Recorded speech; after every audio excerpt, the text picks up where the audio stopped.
නමෝ තස්ස භගවතු අරහතු සම්මා සම්බුද්දස්ස නමෝ තස්ස භගවතු අරහතු සම්මා සම්බුද්දස්ස නමෝ තස්ස භගවතු අරහතු සම්මා සම්බුද්දස්ස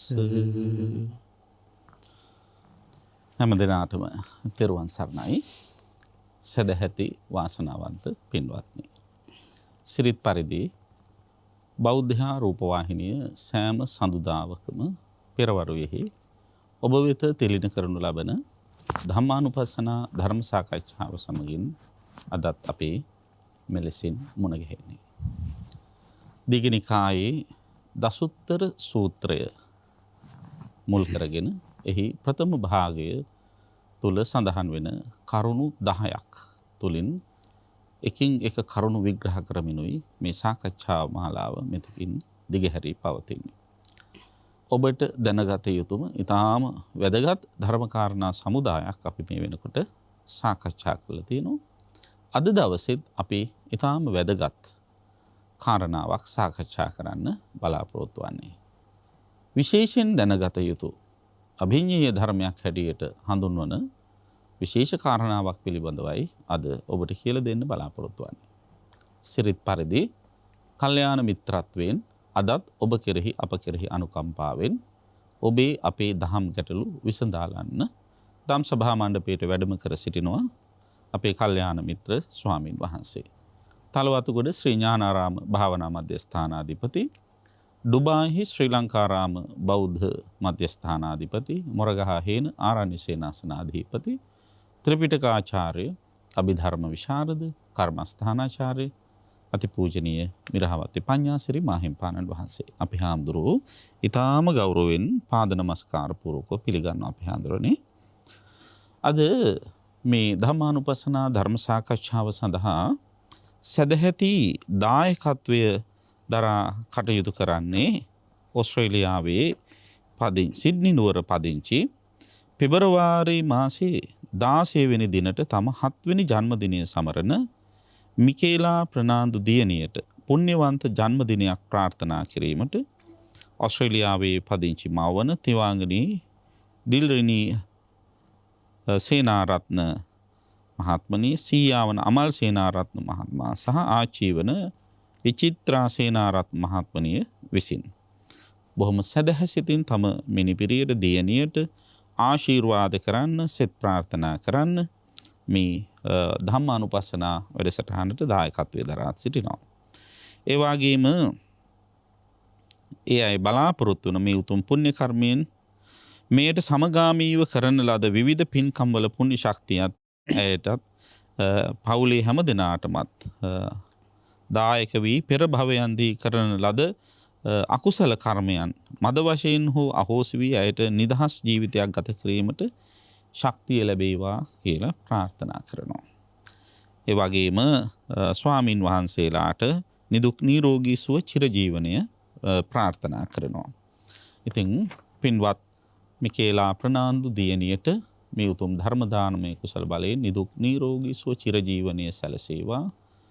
ප්‍රාර්ථනා කරන පරිදිම සියලු අපලෝදුරු දුරු වෙලා සියලු පාපී කර්ම විපාක දූරීභූත වෙලා නිදහසේ සැනසෙල්ලේ සුවසේ ජීවත් වෙන්නට අවකාශ සැලසේවා. ඒ පවුලේ හැම දිනාටමත් පතන නිදහස සැනසෙල්ල උදා වේවායි අපි ඊට සිතින් ප්‍රාර්ථනා කරනවා. අපි හාමුදුරනේ අපි අද සාකච්ඡා කරන්න බලාපොරොත්තු වෙන්නේ විශේෂයෙන් දැනගත යුතු කාරණාවක්. අභිඤ්ඤේය ධර්මයක් හැටියටත් එහි සඳහන් කරනවා. අපි හඳුනන මොකද්ද මේ අප විසින් දැනගත යුතු විශේෂයෙන් දැනගත යුතු කාරණාව? තිරුවන් සරණයි.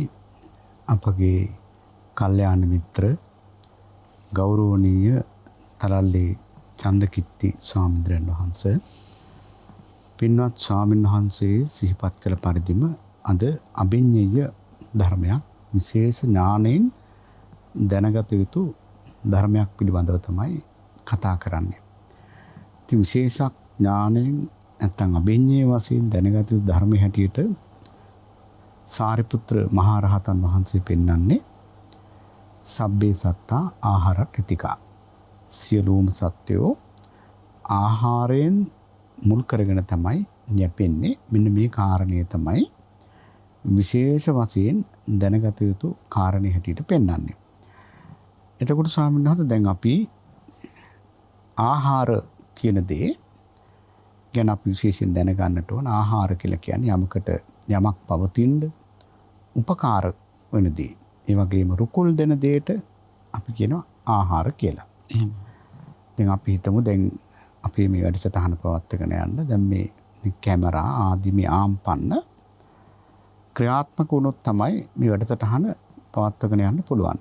ඉතින් බැරි වෙලාවත් ඒ කැමරා ආම්පන්න වලට විදුලිය නැති වුණොත් විදුලිය විසන්දි වුණොත් ඇත්තට ඒ ආම්පන්න ඒ විදිහට පවතින්නේ නැහැ. ඒ වගේ විදුලිය ආහාරයක් වුණා මේ කැමරාවට. ඉතින් අන්න ඒ වගේ ස්වාමීන් වහන්සේ යමක් පවතින්න. දැන් ගහක් පවතින්න පොහොර වතුර ඒ පස් ආදී ඒ වගේ හිරු එළිය ආදී උපකාර කරනවා වගේ යම් කිසි දෙයක් පවතින්න උපකාර කරන දේ තමයි ආහාර කියලා කියන්නේ. එහෙම.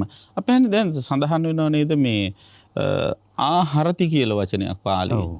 ආහාරති කියන්නේ ළඟට ගන්නවා. ළඟට ගන්න. දැන් හරති කියන්නේ ළඟ තියෙන එකක් අරගෙන යනවා. ආහාරති කියන්නේ ළඟට ගෙන එනවා. එතකොට දැන් රූපාදී දේවල් වල පැවැත්ම සඳහා ළඟට ගන්න දේ කියන අදහසත් ආහාර කියන වචනේ ඉන්නවා. පැහැදිලිවම සම්මත ඒ අර්ථය ගන්න පුළුවන් ඇත්තටම. එහෙමයි. එතකොට අපේ හඳුරන්නේ දැන් සත්වයේ කියලා කිව්වහම විශේෂයෙන්ම අපි පංචස්කන්ධයක් හැටියට ගන්න පුළුවන්. රූප වේදනා සංඥා සංකාර විඥාන කියන ගොඩවල් පහම අයිති වෙනවනේ සත්වයේ තුල. එතකොට මෙන්න මේ සත්වයාගේ සමස්ත පැවැත්මට, ඒ කියන්නේ රූපයේ පැවැත්මට, වේදනාවේ පැවැත්මට, සංඥාවේ සංස්කාරයේ විඥානයේ පැවැත්මට උපකාර වෙන දේ කියන අදහස මෙතෙන්දී අපිට ආහාර වශයෙන් ගන්න පුළුවන්. පැහැදිලිවම සම්හංශ මේ දැන් ඒකයි දැන් හැම දෙයකටම පැවැත්ම. එහෙමයි. සාමාන්‍යයෙන් ශරීර කූඩුවේ පැවැත්ම වගේම සියලුම අකුසල ධර්මයන්ට. දැන් සියලුම අකුසල ධර්මයන්ට මූලික වෙන්නේ අයෝනිසෝ මනසිකාරයනේ. අයෝනිසෝ මනසිකාරයෙන් පෝෂණය වෙවි තමයි සියලුම අකුසල ධර්මය වැඩෙන්නේ. එහෙමයි. ඒ වගේම සියලුම කුසල ධර්මයන් පෝෂණය වෙන්නේ මෙන්න මේ යෝනිසෝ මනසිකාරය. එහෙමයි. එතකොට දැන් බලන්න ස්වාමීන් වහන්සේ දැන් එතකොට මේ කෙලෙස් පැත්ත, කුසල් පැත්ත, ඊළඟට මේ පංච උපාදානස්කන්ධ ආදී මේ පංච උපාදානස්කන්ධ මේ ආයතන මේ හැම දෙයකම ඇත්තටම මේ භව ගමනේ පැවැත්මට උපකාර වෙන දේ තමයි ආහාරය කියලා කියන්නේ. එහෙම. එතකොට දැන් ඇත්තටම ඒතර ඒ ආහාරය හැම දෙයකම පැවැත්මට උපකාර වෙනවා කියන එක තමයි අපි විශේෂයෙන් දැනගත යුත්තේ. විශේෂයෙන්ම විශේෂ ඥාණයෙන් දැනගත යුතු වන්නේ. එහෙමයි. දැන් සාමාන්‍යයෙන් ඕන කෙනෙකුට තේරෙනවනේ අපි හන්නේ ජීවිතය සාමාන්‍යයෙන් මේ මිනිසෙකුට ජීවත් වෙන්න ආහාර ඕනයි කියන කතාව සාමාන්‍ය කෙනෙකුට වැටහෙන දෙයක්. වැටහෙනවා. හැබැයි ඊට වැඩිය විශේෂ ඥාණයෙන් දැනගත යුතු දෙයක් මේ ආහාරය තුළ තියෙනවා නේද? තියෙනවා. දැන් මොකද ස්වාමීන් වහන්සේ විශේෂයෙන්ම අපි දැන් ඒ ගැන හොඳට කල්පනා කරලා බලන්න ඕනේ. මොකද මේ භව ගමනට උපකාර දැන් පටිච්චසමුපාද ක්‍රියාවලිය ගැන කල්පනා කරලා බලනකොට තනිකරම හැමදේම ඉතින් යමකින් පෝෂණය වෙනවා. එහෙමයි. ඒ පෝෂණය නැත්තම් ඇත්තටම ඒ භව ගමනක් නැහැ. ඉතින් එහෙමනම් අපි දැන් මේක අපි දෘෂ්ටි අරගෙන මට උපදින්න ඕනේ නැහැ. මං උපදින්නේ නැහැ කිව්වට උපදිනවා. මොකද ආහාරය නැති කරන්නේ නැතුව කවදාවත් අපි මන් දැන් මට මේ ජීවිතය වැඩක් නැහැ. මං උපදින්නේ නැහැ කියලා කොච්චර මිනිස්සු කියනවද? එහෙම. කිව්වට ඒක හරියන්නේ නැහැ. එහෙනම් ඒ ආහාරය නැති කරන්න ඕනේ. එහෙම. අපි දැන් ගහක් හැදෙන්න ඕනේ. එතන ආහාරය කියන්නේ අපි හන්නේ උපදින්නට තියෙන හේතුව කියන එක. ඔව් ඇත්තටම උපදින්න තියෙන හේතුව කියලා ගන්නත් පුළුවන්. එහෙමයි. ඔව් ඇත්තට. දැන් ආහාර කියන වචනේ අර හේතුඵල න්‍යාය විග්‍රහ කරනකොට හේතුව හැටියට දක්වන අවස්ථාවක් තියෙනවා නේද? අවස්ථාවක් තියෙනවා. දැන් සමහර අවිද්‍යා සූත්‍රය ගත්තාම එහෙමයි. අවිද්‍යා සූත්‍රය බලන්න දැන් අවිද්‍යාව යමකින් පෝෂණය වෙනවා. එහෙමයි. අවිද්‍යාව කියන්නේ ඉතින් ඇත්තටම අවිද්‍යාව කියලා කිව්වොත් සාමාන්‍යයෙන් මේකේ ආරම්භක කෙලවරක් හොයන්න බැරි අවස්ථාවක් නේ. එහෙමයි. ඒතර ඒ කියන අවිද්‍යාව නිකන් ඉබේම නිකන් උඩින් පහත් වෙන්නේ නැහැ. ඒකත් යමකින් පෝෂණය වෙනවා. ඒක පෝෂණය වෙන්නේ මෙන්න මේ පංච නීවරණ. එහෙම. පංච නීවරණ අපි විනාශ කරලා තිබ්බනම් අවිද්‍යාවක් නැහැ. එහෙම. ඉතින් එහෙමනම් ආහාරයම තමයි නැති කරන්න. දැන් අපේ හඳුර අර කලින් සඳහන් කරපු විදිහට අයෝනිසෝ මනසිකාරය ආහාරයක් වෙනවා තවත් අකුසල ධර්මයක් සඳහා. දැන් අතර දැන් දේශනාවෙම සඳහන් වෙනවා සියලුම අකුසල ධර්මයන්ට අයෝනිසෝ මනසිකාරය තමයි ආහාරය වෙන්නේ. එහෙමයි. සියලුම කුසල ධර්මයන්ට ඒකාන්තයෙන්ම ආහාරය වෙන්නේ යෝනිසෝ මනසිකාරය. එහෙමයි. ඒ විදිහට ආහාර බවට පත් වෙලා නාම ධර්මයන්ගේ සහ රූප ධර්මයන්ගේ පැවැත්මට උපකාර වෙන දේවල් තමයි ආහාර කියන වචනයෙන් හඳුන්වන්නේ කියන එක අපේ හාමුදුරන්ගේ විග්‍රහය තුළ අපි හොඳින් වටහා ගන්නවා. අපේ හාමුදුරනේ දැන් ආහාර වර්ග ධර්මයට අනුව දැන් තියෙනවනේ ගොඩක් දැන් ආහාර වර්ග කියලා කිව්වහම ඔබ හිතන්න පුළුවන් අපිට කන්න ගන්න ආහාර දැන් ලංකාවේ විදිහට නම් අලබතල මඤ්ඤොක්ක කොස්පොලොස් වගේ දේවල් පිට රටවල් වල නම් ඉතින් නේද චීස් බටර් හැම් බේකන් ආදී එක එක දේවල් ගන්න පුළුවන්. ඉතින් ඒකමද ආහාරය ඒවත් අයිති වෙන තවත් ආහාර තියෙනවද කියන එක අපි විග්‍රහ කරගන්න ඕන. අපි අහන්නේ මොන ආහාර වර්ග මොනවද තියෙන්නේ ධර්මයට අනුව. ඇත්තටම ස්වාමීන් වහන්සේ දැන් ආහාර අභිධර්ම පිටකේ සඳහන් වන්නේ ආහාර රූපයක් හැටියට. එහෙමයි. එතකොට 8 රූපයෙන් එක රූපයක් තමයි ආහාර රූපේ. එහෙමයි. එතකොට ස්වාමීන් වහන්සේ මේ ආහාර ධර්මයේ ආකාර 4කට පෙන්නලා තියෙනවා. එහෙමයි. කබලින්කාර ආහාරය, පස්ස ආහාරය, මනෝ සංචේතන ආහාරය, ඊළඟට විඥාන ආහාරය. එහෙමයි. එතකොට දැන් කබලින්කාර ආහාරය කියලා කියන්නේ දැන් අපේ ස්වාමීන් වහන්සේ මතක් කරපු විදිහට ඇත්තටම අපි මේ කැබලි කරලා කටට දාලා කැබලි කරලා කන දේ කෑම. කෑම. හැබැයි ඒක කන බොන හැමදේම අපිට කබලින්කාර ආහාරයට තමයි ගන්න පුළුවන්කම තියෙන්නේ. ඉතින් ඒ කියන්නේ කැබලි කරලා හපලා කනවම විතර නෙවෙයි මේ දියර වශයෙන් බොන දේත් එතන ආහාරයක් හැටියට බොන දේත් ඒකාන්තයෙන්ම ආහාරයක් හැටියට කියනවා. එහෙමයි. එතකොට සම්මත එතනදී දැන් අපිට කබලින්කාර ආහාරයේදී දැන් කිඹුලෙක් නම් ගලුත් ගිලලා උට දිරවනවා. එහෙමයි. ඉතින් ඔය විදිහට ඒක ක්‍රමානුකූලව ඔක සියුම් වෙලා ඇවිල්ලා ඉතින් දැන් සාමාන්‍යයෙන් සත්තු ආදි වශයෙන් පෙන්නලා තියෙනවා. අපි හන්නේ දැන් ඒ ගන්න ආහාරය අනුව රූපේ වෙනස්කම් සිද්ධ වෙනවා නේද? ඒ කියන්නේ ගොරෝසුකම. ඔව් පැහැදිලිවම සංස දැන් අර අපිට දැන් තේරෙනවා දැන් කිඹුලෙක් වගේ සතෙක්ගේ තියෙන ගොරෝසුකම. ඒ ගොරෝසු වෙන්නේ මේ ගොරෝසු ආහාර අනුභව කරන නිසා. දැන් අපි උනත් ඕජාව සහිතව ඕජාව වැඩි ආහාර ගත්තොත් දැන් අපි සාමාන්‍යයෙන් අපි හිතමු දවල්ට අපි දානේ බත් වළඳන්නේ නැතුව ඕජාව ටිකක් අඩු දානයක් වැළඳුවොත් අපි හිතමු පාන් වගේ දෙයක් වැළඳුවා කියලා. එහෙම. ඕජාව නැති නිසා සංස ටිකක් වෙලා යනකොට කුසගින්න දැනෙනවා. දැන් එහෙම. ඒතර අපි ඕජාව සහිතව ගිතෙල් වගේ දෙයක් දැන් ඒ කියන්නේ කාලේ ගිතෙල් වගේ ආහාර බොහොම ප්‍රණීත ආහාරයක් පෙන්වන්නේ. ඒ වගේ ආහාරයක් ගත්තාම කුසගින්න දැනෙන්නේ නැහැ. දැන් ඕජාව අඩුයි කියන එකෙන් අපි හන්නේ මේ තේජෝ ධාතුව වැඩි කියන එකත් කියන්න පුළුවන්ද? මෙතන ඕජාව කියලා කියන්නේ ඇත්තටම සාන්ත මේ ශරීරයට අවශ්‍ය කරන පෝෂණය. පෝෂණය එහෙමයි. දැන් සමහර අයට අපි දන්නවා පාන් වගේ ආප්පු වගේ ඔය එක එක ಜಾති දාලා හදන ඒවයි කෑවහම මේ ગેස්ට්‍රයිටිස් වගේ දේවල් හැදෙනවා. පැහැදිලිවම. එතකොට තේජෝ ධාතුවත් ඒ තුළ තේජෝ ක්‍රියාත්මක වෙන්න පුළුවන් නේද අපේ? ක්‍රියාත්මක වෙන්න පුළුවන්. එහෙ. එතකොට සාමාන්‍යයෙන් දැන් ඕජෝ ගුණය කියලා කියන්නේ සාරය කියන එක නේද? ආහාරයේ තියෙන ගුණාත්මක භාවය. එහෙමයි. එතකොට සාමාන්‍යයෙන් දැන් ඔය විදිහට අපි හිතමු දැන් මිනිස්සු හැටියට ගත්තොත් ගම්බද මිනිස්සෙක්ගේ ආහාරය ටිකක් අඩුයි. අපි හිතමු පොහොසත් තැනක කෙනෙකුගේ ආහාරයේ ඕජාව වැඩි වෙන්න පුළුවන්. අපි හිතමු දැන් ස්වාමීන් වහන්සේ කිව්වා වගේ චීස් බටර් ආදී දේවල්. එහෙමයි. සමග ඉතින් එතකොට එතන ඕජාව බොහොම වැඩි. එහෙම. ඊළඟට ස්වාමීන් වහන්සේ දැන් අපි දිව්‍ය ලෝක ගත්තොත් එතන දැන් මට ප්‍රශ්නයක් අහන්න අවසර දෙනවද? ඔව්. දැන් මම නම් ඉන්නේ කොළඹ 7 පන්සලක. අපේ හාමුදුරු භාවනා මධ්‍යස්ථානයකනේ. මොන වගේ ඕජාවල්ද හම්බ වෙන්නේ අපේ හාමුදුරු? දැන් ඇත්තටම මෙහෙම අඩුවක් නැහැ. එහෙමයි.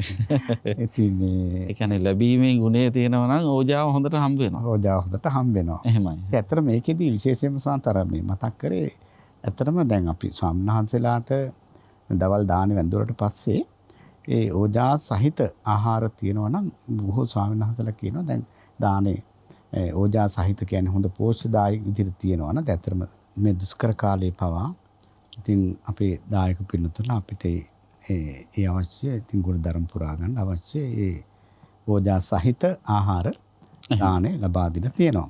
ඒක පැහැදිලි. ඒකට ස්වාමීන් වහන්සේ විශේෂයෙන් මෙතනදී මතක් කරන්න ඕන දිව්‍ය ලෝකවල පවා ඇත්තට ස්වාමීන් වහන්සේ මේ ආහාර ලබා ගන්නවා. එහෙම. එතකොට දැන් චාතුම් මහරජික දිව්‍ය ලෝකෙන්ද දිව්‍ය ලෝක 6ේම ඒ ගන්න ආහාර ඒ ඕජාව කබලින්කාර ආහාර හැටියට තමයි ධර්මයේ දක්වලා තියෙන්නේ.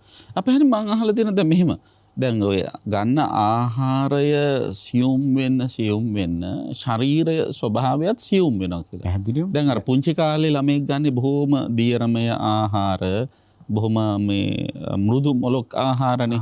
එතකොට එයාගේ ඒ පොඩි ළමයේගේ ශරීරයත් ඒ කාලේද බොහොම මෘදු මොලොක් මටසිලිටි ස්වභාවයෙන් යුක්තයි. එතකොට එයා ගොරෝසු ආහාර ගන්න තමයි ඒ ශරීරයත් ගොරෝසු වීගෙන යන්නේ. හරි. එතකොට අපි හන්නේ දැන් දෙවියන්ගේ ශරීර සම්බන්ධයෙන් ගත්තොත් දැන් මිනිස්යන්ගේ ආහාරවලට වැඩිය ඊටාම සියුම් ආහාර ගන්න නිසා අතර ස්වාමීන් වහන්සේ ඒක හොඳටම පැහැදිලි වෙන්න අර අපිට පේන දෙයක්ින්ම ඒක පෙන්නපෙක වටිනවා. එහෙමයි. ඇත්තටම කුඩා දරුවෙක් ගන්න ආහාර හරිම සියුම්. ඉතින් දරුවත් හරිම සියුම් ඇති. එහෙමයි. ඒ වගේම තමයි ස්වාමීන් දිව්‍ය දැන් චාතුම් මහරජික දිව්‍ය ලෝකේ ගන්න ආහාරයට වඩා තාවතින්සේ ආහාර බොහොම සියුමැලි නැත්නම් ඕජාව සහිතයි. එහෙමයි. ඒ විදිහට ක්‍රමානුකූලව ඒ දිව්‍ය ලෝක 6ේම ඒ ඕජාවන් දිව්‍ය ආහාරය වශයෙන් ලබා ගන්නවා. මේ සෑම ආහාරයක්ම ස්වාමීන් වහන්සේ දැන් කබලින්කාර කියලා කිව්වට මේ කැබිලි කතාව නෙවෙයි. මේ තමන්ගේ ශරීරය පවත්ව ගන්න මේ ඕජාව ඒකාන්තයෙන් කබලින්කාර ආහාර හැටියට සඳහන් කරන්න පුළුවන්. ඒ කබලින්කාර ආහාරය රූපය පවත්වාගෙන යාම සඳහා මූලික උපකාර වෙනවා. පැහැදිලිවම දැන් ඇත්තටම මේකට ආහාර දුන්නේ නැත්නම් ස්වාමීන් වහන්සේ කීයටවත් මේ රූපේ පවතින්නේ නැහැ. එහෙම. දැන් සත්වයකගේ පැවැත්මට මේ පංචස්කන්ධ ක්‍රියාකාරීත්වය හේතු වෙනවනේ. හේතු වෙනවා. එතකොට මේ පංචස්කන්ධයේ මූලික ස්කන්ධයක්නේ රූපස්කන්ධය. ඒ රූපස්කන්ධය පවත්වා ගැනීම සඳහා අපහන්නේ මේ කබලින්කාර ආහාරය මූලික වශයෙන් අනිවාර්යෙන්ම අත්‍යවශ්‍යයි. එහෙම නැත්නම් ආහාර නැත්නම් මේක පවතින්නේ නැහැ. එහෙමයි. එතකොට අපි හන්නේ දැන් තව දෙයකට මම අපේ හන්දරගේ අවධානය යොමු කරන්න කැමති. දැන් සබ්බේ සත්තා ආහාරට්ඨිතිකා කියලා. සියලු සත්වයෝම ආහාරයෙන් යැපෙන්නෝ. එහෙම නැහැ ආහාරය පදනම් කරගෙන ජීවත් වෙන්න ඕය කියන එක. ඒක මේ මොන විදිහටද අපිට අර්ථකථනය කරන්න පුළුවන්? ඔව් ස්වාමීන් වහන්සේ දැන් අද ඔය සබ්බේ සත්තා ආහාරට්ඨිතිකා කියන වචනේ දැන් ඒක පුතත්ජන කරගෙන දැන් අපිට ඕන විදිහට අපි ඒකට අර්ථ හදාගෙන ඉන්නවා.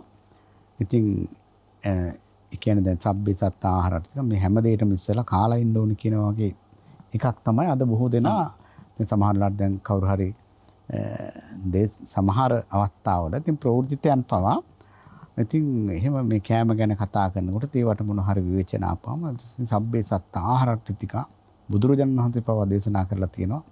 මේ ඔක්කොටම කලින් මේ ආහාරය කියන්නේ නොඑක් විදිහේ කතා කියනවා. ඒ කියන්නේ දැන් කවුරු හරි කෙනෙක් වැඩේ කරන්නේ නැතුව කෑම ගැන කතා කරනකොට ඒක ගැන පොඩි උපදේශයක් දෙන්න ගියොත් ඔය කෑම ගැන හිතන්න යන්නේ නැතුව මේ වැඩේට අවධානය යොමු කරන්න කියලා කිව්වහම ඔව් නිදහසට අර කතාව කියනවා. ඒකට සමහර දැන් මෙතනදී හොඳටම පේනවා එහෙනම් අභිඤ්ඤේ ධර්මයක් වෙන්නේ කොහොමද?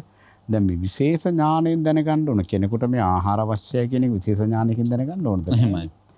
එතකොට දැන් කෙනෙකුට ආහාර අවශ්‍යයි කියලා විශේෂ ඥාණයෙන් දැනගත්තා කියලා දුක නැති වෙනවද? එහෙමයි. නැති වෙන දුකකුත් නැහැ, ඇති වෙන ඥානයකුත් නැහැ, විශේෂ ඥාණයෙන් දැනගන්න දෙයක්කුත් නැහැ. සාමාන්‍ය සත්තු පවා දන්නවා Tamanට බඩගිනිනකොට ආහාරය අවශ්‍යයි කියලා. එහෙමයි. එහෙමනම් ඒක දැන් සමහර මේ කාලානුරූපීව ස්වාමීන් වහන්සේ ඉතින් මේ වගේ ගැඹුරු ධර්ම කාරණා අර තමන්ගේ වාසියට හරව ගන්න අවස්ථා තියෙනවා. සබ්බේ සත්තා ආහාරට්ඨිතිකා මේ සියලු සත්‍යයන්ටම ආහාරය උනේ. නිසා ඉස්සෙල්ලා කාලා හිටපල්ලා කියන මතයක් තමයි දෙන්නේ. එහෙමයි. ඉතින් ඒක ඇත්තටම වැරදි. ඇත්තටම අපේ ශරීරය පවත්වන්න ආහාරය කියන එක අත්‍යවශ්‍ය දෙයක්. එහෙමයි. හැබැයි මෙතන කියන්නේ මේ භව ගමන. විශේෂයෙන්ම මේ ශරීරයට ආහාරය අවශ්‍යයි වගේම හැම දෙයකටම මේ උපකාරක රුකුල් දෙන ධර්මය අවශ්‍යයි වගේම මේ භව පැවැත්මටත් ඒකාන්තයෙන්ම ස්වාමීන් වහන්සේ මේ ආහාරය තමයි මේ උපකාරක ධර්ම තමයි ඇත්තටම මේ භව ගමනට හේතු වෙලා තියෙන්නේ. එහෙම. දැන් අපි හන්නේ මෙහෙම අපේ හඳුර කියපු කතාව මම පොඩ්ඩක් සාරාංශගත කළොත් සබ්බේ සත්තා කියලා කිව්වහම සියලු සත්වයෝ කියන එක. තර සියලු සත්වයෝ කියනවා මේ සත්වයේ විදිහට පවතින්න පුළුවන් භව තියෙනවනේ තුනක්. කාම භව, රූප භව, අරූප භව කියලා. තර කාම භවයේ තියෙන කාමාවචර ලෝක 11ක්. සතර අපායයි, මනුෂ්‍ය ලෝකයයි, කාමාවචර දිව්‍ය ලෝක 6යි. ඊට රූප භවයේ ගත්තාම රූපාවචර බ්‍රහ්ම ලෝක 16ක් තියෙනවා. අරූප භවයේ ගත්තාම අරූපාවචර බ්‍රහ්ම ලෝක 4ක් තියෙනවා. ආකාසානං ඡායතන ආදී වශයෙන් ගත්තොත්. ඔන්න ඔය කියන භවත්‍රයේහිම සිටින පංචස්කන්ධයක් උපාදානය කරගෙන ඉන්න හැමෝටම පොදුවේ කියන වචනය තමයි සබ්බේ සත්තා කියලා කියන්නේ. එතකොට සබ්බේ සංස්කාර තමයි ඉතින්. එහෙමයි. ඒ භවවල ඉන්න සත්වයන් කරන්නේ මොකද? අර රූප වේදනා සංඥා සංඛාර විඥාන කියන පංචස්කන්ධේ උපාදානය කරගෙන ඉන්නවා. ඒතර මෙන්න මේ පංචස්කන්ධේ උපාදානය කරපු අයට, කරගත්ත අයට මේ පංචස්කන්ධේ පවත්වාගෙන යාම සඳහා උපකාර වෙන දේ තමයි ආහාර කියලා කියන්නේ. ඇත්තටම සාම. එහෙමයි. එතකොට ඒ ආහාරය කබලින්කාර ආහාරය වුණාම ඒ භවවල උදවියට ඒ භවයේ රූපය පවත්වාගෙන යාමට අවශ්‍ය කරන ආහාරය. දැන් අපායේ තියෙනවා රූපයක්. මනුෂ්‍ය ලෝකේ රූපයක් තියෙනවා. ඒ රූපයට පවත්වාගෙන යන්නට අදාළ වෙන ආවේනික ආහාර මනුෂ්‍ය ලෝකේ තියෙනවා. එතකොට දිව්‍ය ලෝකේ කාමාවචර දිව්‍ය ලෝකේ වල ඒ දිව්‍ය ලෝකවල ඒ රූප පවත්වාගෙන යාමට අවශ්‍ය කරන ආහාර තියෙනවා. දැන් අපි හාඳුරන්නේ මම මෙහෙම මේකට අදාළ නොවුනත් ප්‍රශ්නයක් ඇහුවොත් දැන් සතර අපායේ සත්වයෝ ඉන්නෝනේ මේ ප්‍රේතයෝ වගේ ඉන්නවා. දැන් ප්‍රේතයෝ මිනිස්යන්ගේ ආහාර කනවද? මිනිස්යෝ පෙරේතයන්ගේ ආහාර කනවද? මිනිස්යෝ දෙවියන්ගේ ආහාර භුක්ති විඳිනවද? දෙවියෝ මිනිස්යන්ගේ ආහාර භුක්ති විඳිනවද? එහෙම අවස්ථාවක් නැද්ද? ඔය ඇත්තටම ස්වාමීනාත දැන් එකත් හොඳ ප්‍රශ්නයක්. එහෙම. මොකද දැන් මිනිස්යන්ගේ ආහාර තමයි අනුභව කරන්නේ. එහෙම. එතකොට ස්වාමීනාත අපි දැන් දෙවියන්ට අපි ආහාර පුදනවා නම් ඇත්තටම දෙවියෝ අපේ ආහාර අනුභව කරන්නේ නැහැ. ඒ වුණාට හාමුදුරනේ ඔය අන්නාසි බෙලි ගෙඩි, දෙවුල් ගෙඩි, ඇපල්, මුද්‍රස් පලං අරගෙන වට්ටි තියාගෙන යන්නේ. ඔව් ඒක ස්වාමීන් වහන්සේ ඉතින් ගතානුගතිකව ආපු දෙයක්. මොකද දෙවියන්ට මිනිස්සෙකුගේ ගඳ අපි ධර්මයේ සඳහන් වන්නේ එහෙමනේ. එහෙම. දැන් දෙවියෝ දැන් ඇවිල්ලා බුදුරජාණන් වහන්සේ ළඟට ඇවිල්ලා බණහන් ඇවිල්ලා දෙවියන් හිටගෙනම බණහන්නේයි කියන එක අටුවා විස්තර කරන එකක්. දෙවියෝ වාඩි වෙන්න හැදුවාම ආසන පහළ වෙනවා. අනිත් එක දෙවියෝ මේ මනුලොවට එනවා කියන්නේ ඒ අටුවාවේ තියෙන විදිහට. එහෙමයි. ඊටාම ඉක්මනට යන්න මොකද මේ මිනිස්යන්ගේ දුගද අපි ස්වාමීන් වහන්සේ ඉස්සෙල්ලා කතා කරා දෙවියෝ කියන්නේ හරියම සියුමැලි. එතකොට ඒ දෙවියන් අර සියුමැලි බව පෙන්වන්න උදාහරණ අර හත්තක කියන දිව්‍ය පුත්‍රයෙක් බුදුහාමුදුරුවෝ ඉස්සරහා හිටගත්තාම අර වෙඬුරු පිඬක් හරියට වතුර මේ වැලි ගොඩකට දැම්මහම උරා ගන්නවා වගේ යා ගිලෙන්න ගියා. සියුම් ශරීරය නිසා. ඒතර බුදුරජාණන් වහන්සේ මතක් කරන ඉක්මනට ඝන ශරීරයක් මවා ගන්න. ආන්න හරි. ඒතර ඒ වගේ දේවල් නිසා යාලා වැඩි වෙලා රැඳී සිටින්නේ නැහැ. වැඩි වෙලා රැඳී සිටින්නේ නැහැ. එතකොට ඒ වගේ සියුමැලි මේ අයට ඇත්තටම සුකුමාල අයට මේ අපි පූජා කරන දැන් අන්නාසි කටු පිටින් අන්නාසි කවන්න ගියොත් මොකද වෙන්නේ? මොකද වෙන්නේ? ඒක වෙන්න පුළුවන් දෙයක් නෙවෙයි. හැබැයි ස්වාමීන් වහන්සේ දැන් ඕවා බාර ගන්න පිරිසක් ඉන්නවා. දැන් ස්වාමීන් වහන්සේ තව ප්‍රශ්නයක් ඇහුවා. මේ ප්‍රේතයන් අපේ ආහාරද අපි ප්‍රේතයන්ගේ ආහාරද කියන. ඇත්තටම එතනදී නම් අපි දෙන ආහාර ප්‍රේතයන්ට සමහරවිට දැන් ප්‍රේත ලෝකවල දැන් සමහර ප්‍රේත ලෝක තියෙනවා. මේ මිනිස්යන්ගේ මේ සෙම ඊළඟ කැචිකිලි වැසිකිලි මේ වගේ තැන්වල ජීවත් වෙන ප්‍රේතෝ ඉන්නවා. පවිත්‍ර දෑ තියෙන තැන්වල. එහෙමයි. එතකොට සාහනත ඒ වගේ අවස්ථාවල ඉතින් කර්මානුරූපව එයාට ලැබෙන අවස්ථාව. එහෙම නැතුව ස්වාමීන් නමුත් ඒව අපි කන්නේ යන්නේ නැහැ නේ මිනිස්සු. අපි කන්නේ යන්නේ නැහැ. එතකොට දැන් අපේ කෑම ප්‍රේතයෝ කෑවත් අපේ හන්දරනේ ඒවත් කන්නේ කුණු වෙච්ච ජරා වෙච්ච නේද? ජරා වෙච්ච. බොහොම පිරිසිදු ප්‍රණීතව හොඳට තියෙන එහෙම කන්නේ. එහෙම කන්නේ නැහැ. එතකොට දෙවියන් අරක්කු සිගරට් බොන්නේ යන්නේ නැහැ නේද? මොකද මම දැකලා තියෙන සමහර පෙරේත තටු වල අරක්කු සිගරට් එහෙමත් තියලා තියෙනවා. මැරිච්ච එක්කෙනා පෙරේතේ වුණාම ඇවිල්ලා බොයි දන්නවා මේ හිටියරනේ. එහෙම දැකලා තියෙනවා. මාත් දැකලා තියෙන ඇත්තටම ඒ වගේ ඉතින් එහෙම අපිට ඒ කාලේවත් තේරුනේ නැහැ. ඉතින් සමහරලාට ඉතින් ඒ භූත ප්‍රේතයන්ට ඉතින් ඒවා ඉතින් ඒවා ඇත්තටම මනක්කල්පිත නිකන් බොරු දේවල් කියලා තමයි මම දකින්නේ. එහෙමයි. මොකද ඇත්තටම දෙවියන්ට උනත් ස්වාමීන් වහන්සේ දැන් ප්‍රශ්න අගපු හින්දා දැන් අපි ඒකට උත්තරයක් ලබා දෙන්නත් ඕනේ. මොකද බොහෝ දෙනා දෙවියන්ට හරි කැමති. ඉතින් අපිත් ඇත්තටම දෙවියන්ට බයිනවා විවේචනය කරනවා නෙවෙයි. නමුත් මේ යථාර්ථය අපි එහෙමයි. තේරුම් ගන්න මේ කාරණේ කියන්න ඕනේ. දැන් අපි දැන් බොහෝ දෙනා දෙවියන්ට විශේෂයෙන් පූජා වට්ටියක් පූජා කරනවා. ඉතින් ඒක දැන් බුදුරජාණන් වහන්සේ පවා ගහකට හරි ගලකට හරි යමක් පූජා කරනවනේ ඒක නවත්තලත් නැහැ. එහෙමයි. දැන් ඔය නිගන්ඨයන්ට දෙන දාන මාන කවදාවත් තථාගතයන් වහන්සේ නැවැත්තුවේ නැහැනේ. එහෙම.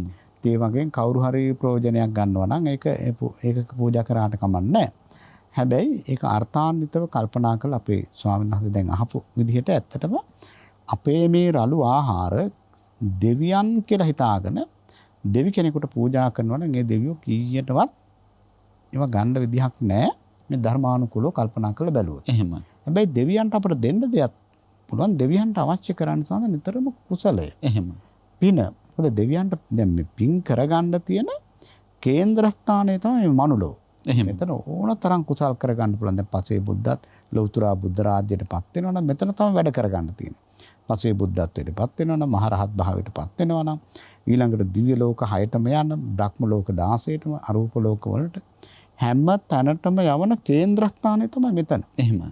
එහෙමනම් මෙතනදී අපි කුසල් රැස් කරගෙන දෙවියන්ට ඒ කුසලයේ අනුමෝදන් කරනවා නම් ඔන්න දෙවියෝ ප්‍රණීත සිතින් ඒ කුසල අනුමෝදන් වෙනවා. එහෙයි.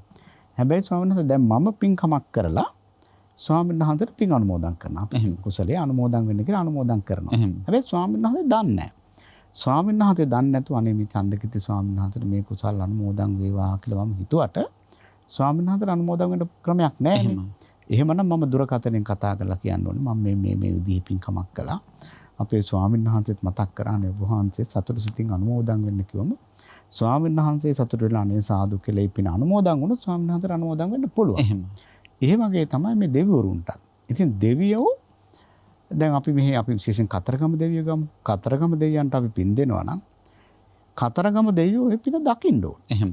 එහෙමනම් කතරගම දෙවියෝ පින දකින්න විදිහට අපි පින්කම කරන්න ඕනේ. එහෙමනම් ස්වාමීන් වහන්සේ ඒ පින්කම බොහොම අර අලෝබදේ සමූහ කියන ඒක දකින්න ඕන පිනයි නේද අපයන්නේ. පිනයි දකින්න. පූජා වට්ටිය නෙවෙයි. පූජා වට්ටිය නෙවෙයි. උඩ තියෙන කොලෙත් නෙවෙයි. මොනර කොළ එහෙම එක එක පහට කොළ තියෙනවනේ සමහර එතනවා ඒ කොලේ දැක්කහම ආකර්ෂණය වෙනවා කියලා. ඒ වෙලාවට ගොඩක් කපුවා තමයි. ආකර්ෂණය වෙන්නේ කපුවා. එහෙම. එයා ඉතින් මේ එහෙම ලොකු කොළ තිබ්බහම උඩින්ම ගන්නවා. එහෙම. ඉතින් ඇත්තටම මේවා හිතාගන්න බැරි මෙච්චර දියුණු කාලෙත් මේවා තේරෙන්නේ නැති එකයි තියෙන ලොකුම ප්‍රශ්නේ. එහෙම. අපි හන්නේ මට තව ප්‍රශ්නයක් අහන්න අවසර දෙන්න. මේ මගෙන් මහත්තයෙකුත් අහලා තිබුණ ප්‍රශ්නයක්. අපි හන්නේ දැන් අපේ හඳුරු මතක් කළා බුදුරජාණන් වහන්සේ මේ නිගණ්ඨයන්ට පවා දෙන දානේ වැළැක්ුවේ නැහැ කියලා. ඒතොර තමන්ට දානය දුන්නාම බුදුරජාණන් වහන්සේ ඒ දානය පිළිගත්තා වගේම අනිත් අයටත් දෙන එක වළක්වලා නැහැ. දැන් අද සමාජයේ කතාවක් යනවා දැන් මේ බුද්ධ පූජාව වශයෙන් යමක් පූජා කරාට පස්සේ ඒක සතෙකුටවත් දෙන්න හොඳ නැහැ විසි කරන්න ඕන කියන එහෙම ආකල්පයක් තියෙනවා අපි හන්නේ. බුදුහාමුදුරුවෝ දැක්කොත් ඒ වගේ දෙයක් මොන වගේ ප්‍රතිචාරයක් දක්වයිද? ඔව්. අතර දැන් මෙතන ස්වාමීන් ඔතන ඔය අල්ලගෙන තියෙන්නේ තථාගතයන් වහන්සේ ජීවමාන කාලේ උන්වහන්සේ වළඳන ආහාරය වෙන කෙනෙකුට වළඳන්න බෑ. මොකද දිව්‍ය ඕජස් තානවා. එහෙමයි. ඒ ආහාරය වළඳන ඒකෙන් අපිට අදහස් කරන්න පුළුවන් දෙවියන්ගේ ආහාර සාමාන්‍ය මිනිසුන්ටත් කන්න බෑ කියලා. කන්න බෑ කියලා. එහෙමයි. එහෙමයි. ස්වාමීන් වහන්සේ ඉතින් ඔව් ඒක හරි. ඒතර දෙවියන්ගේ ආහාරත් අපිට ගන්න බෑ. ඒක හරි. එතකොට සාන්තර දිව්‍ය ඕජස් මේ ඔරොත්තු දෙන්නේ උතුරා බුදුරජාණන් වහන්සේට පමණ. එහෙමයි. ඉතින් ඒ නිසා තමයි තථාගතයන් වහන්සේට වළඳන්න තියෙන දානේ සාමාන්‍ය වෙන කෙනෙක් වළඳන්නේ නැහැ. ඇයි අපි හන්නේ එහෙම ඕජස් එකතු කරන්නේ දෙවියෝ? ඕජස් එයාලට පිනක් කරගන්න අවස්ථාවක්. පිනක් කරන්න අවස්ථාවක් අන්තිකදී සරුවඥන් වහන්සේ වෙනුවෙන් ඉතින් උන්වහන්සේ ස්වාමීන් වහන්සේ උන්වහන්සේගේ ධර්ම පාරමිතාව ඇත්තටම අපිට කියානිම කරන්න බෑ. දැන් අද උනත් අපිට මේ සිව්පසය ලැබෙන්නේ මේ බුද්ධ ශාසනය මුල් කරගෙන ස්වාමීන් වහන්සේ කී දෙනෙක් ලෝකයේ ජීවත් වෙනවද? එහෙම. ඒ හැමදේම ඒ තථාගතයන් වහන්සේගේ දාන පාරමිතාව. ඉතින් උන්වහන්සේ ඒ වපුරලා තියෙන ආකාරයටම දෙවියන්ගෙන් දැන් බලන්න සමහර බුදුරජාණන් වහන්සේලා ලෝක පහළ වෙලා තියෙනවා. උන්වහන්සේලා තමන් වහන්සේලා වැඩ ඉන්න කාලය තුලම කිසි දවසක මේ මහ පොළොවේ අඩිය තියලා නැහැ. ශ්‍රී පාදයේ තියන්න නෙළුම් මලක් පහළ වෙනවා. ඒකට ඒ වගේ මහා පුණ්‍යවන්ත බුදුරජාණන් වහන්සේලා. සමහර බුදුරජාණන් වහන්සේලාගේ මේ බුදුරැස් මාලාව, ඒ රැස් මාලාව හැම මොහොතේම රැස් විහිදුණා. ගෙවල් වල වළම් මුට්ටි ආදී පවා තථාගතයන් වහන්සේ වඩිනකොට ඒ පලාතෙම ගස් කොළන් වල වලම් මුට්ටි හැම දෙයකම බුදුරැත් මෙහෙදෙනවා කියන. ඒ තරම් මේ පුණ්‍ය ශක්තිය. එතකොට දැන් අපේ ස්වාමීන් වහන්සේ ඇහුවේ දෙවියන් අර ඕජස් එකතු කරන. ඔව්. එතකොට දැන් ස්වාමීන් වහන්සේ මේ අන්න ඒක අල්ලගෙන දැන් අපි බොහෝ දෙනෙක් තථාගතයන් වහන්සේට පූජා කරන දේ සතෙකුටවත් දෙන්න එපා කියලා අද බොහෝ පැරණි පොත්පත්වලත් මම දැකලා තියෙනවා. ඒ බුද්ධ පූජාව වේලලා කුඩු කරලා හුළඟේ ඒ ත්‍රිපිටකයේ කොහෙවත් සඳහන් නැහැ නේ. ත්‍රිපිටකයේ කොහෙවත් සඳහන් වෙලා නැහැ. හුළඟේ පා කරලා යවන්න. හුළඟේ පා කරලා යවන්න. එතකොට ඒක කරන්න. එතකොට අපේ හඳුරන්නේ මේ බුද්ධ පූජාව පූජා කිරීමයි ආහාර වේලීමයි හුළඟේ පා කිරීමයි හරනකොට වෙන දෙයක් ඒ හඳුරන්න කරන්න හම්බෙන්නේ නැහැ. ඇත්තටම ඒවා සාමාන්‍ය කතා මම මේ තියෙන දෙච්චි. එහෙමයි. ඇත්තටම සාන්ත තථාගතයන් වහන්සේ අද සම්බුද්ධ පූජාව වශයෙන් පූජා කරන දේ මගේ මතේ මේක පුජ්‍යලික මතේ නැත්තම් මේ කෙනෙක් හිතන්න පුළුවන් මම නම් හිතන දෙයක් තමයි ඒ ආහාරය අපි තථාගතයන් වහන්සේට අපි මොන විදිහට පූජාවන් කළත් එකෙන් ඇත්ත තථාගතයන් වහන්සේට දැන් ප්‍රයෝජනයක් නැහැ. අනිත් එක මහා කාරුණික බුදුරජාණන් වහන්සේ කොච්චර සතුටු වෙනවද අපි හන්නේ මා පිරිනිවන් පාලත් උන්වහන්සේ තව දුරටත් නැහැ. නමුත් මා වෙනුවෙන් පුදන දානය නිසා තව පිරිසක් ජීවත් වෙනවනේ කියන එක. ඇත්තටම සංස දැන් ඕක එක එක විදිහට හදාගන්න තියෙනවා. අපි ඒක පොඩ්ඩක් සංස නිසා සමහර තැන්වල මම දැකලා තියෙනවා ආරණ්‍ය වල එහෙම මේ ඒ උපස්ථාන කරන කැපකරුවට ඒක ප්‍රශ්නයක් නැහැ කියලා එහෙම හදාගෙනත් තියෙනවා. එහෙමයි. ඒක මත.